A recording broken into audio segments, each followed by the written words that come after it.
Maqaan kiyya Maamud Arab Jamaaliin jedhama. Ani hojjetaa misoomaa Araddaa Quufoo Baasaati. Hojiin nuti asirratti dalagnu hojii bishingaa naannootti adda jechuudha. Bishingaa naannoo hedduu baay'inaan waan uummata biratti oomishaas uummata hiyyummaadhaaf saaxilaa ture. Bishingaa gosa malkaam jedhamu kana qonnaan bulaa 12 biratti jechuudha hektaara 6 irratti kan hojjenne.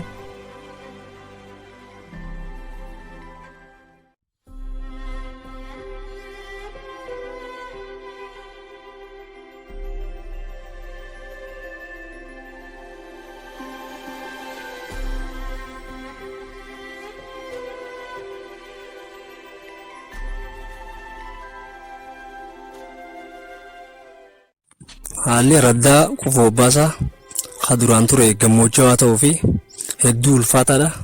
Bishingaan kun yeroo uummanni facaasetti qonnaan bulaan gaafa dura facaasan dhumarratti osoo isaan facaasanii roobni addaan cite midhaan gahaa kanuu dhabuu qaruma ta'ee kaan duumuu fi haala akkasiitiin ture.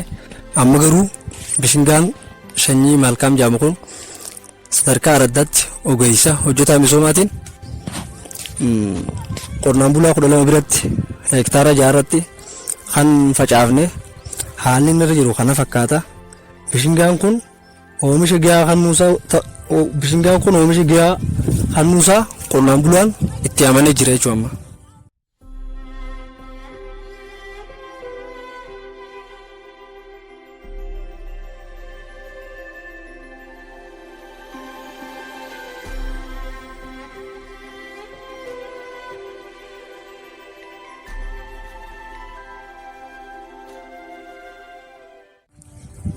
Hanqina roobaa baay'ee dandamata. Bishingaa duraan jiru kan miidhamaa ture. Ammas bishingaan duraan jiru kun baay'ee ulfaataadha. Dhaluu oomisha gahaa kan nuun dandeenye jechuudha.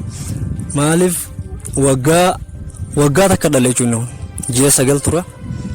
Daa'imni gaafa isa facaasan dhalatte gaafa inni oomishamu nyaachuu hin dandeessu jechuudha.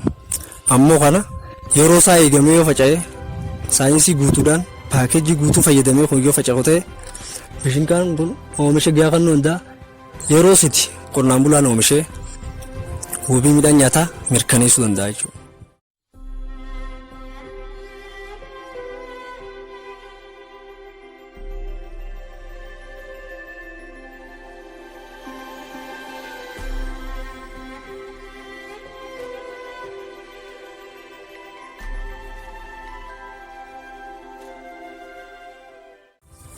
Haramazaab bishingaa baay'ee kan duraan balleessu ture.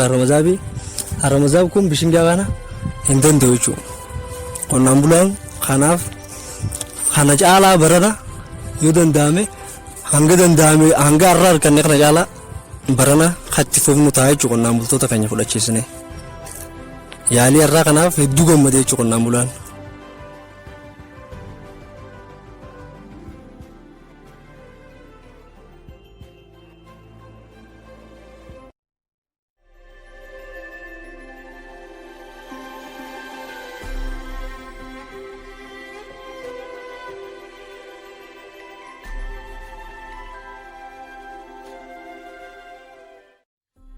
Akkuma agartan kana bishingaan kun ammaan tana oomishaaf gahee jira jechuudha. Ji'a 3tti sassaabamuuf deemaa jechuudha. Bishingaan kan ji'a 9 ture hanga amma osoo hin bilchaatin irra hedduunsaa parsantii 60 jechuudha. Akka Araddaa Quufoo Baasaatti yoo xiqqaate daraararra jira malee kaan ka bilchaateen nuun parsantii 40 hin caalu jechuudha. Lafa Araddaa Quufoo Baasaa kan qabnu keessatti. Kun ammoo wanni nuti facaafne hundi isaatu bilchaatee sassaabbiirra jira jechuudha. Rooba amma boodaallee hin barbaadu fixatee asii booda yoo roobees azaloo isaa yoo ta'e malee isa kana oomishne abdii azaloo yoo taate malee isa wanni roobatti barbaannuuf hin jirtu jechuudha.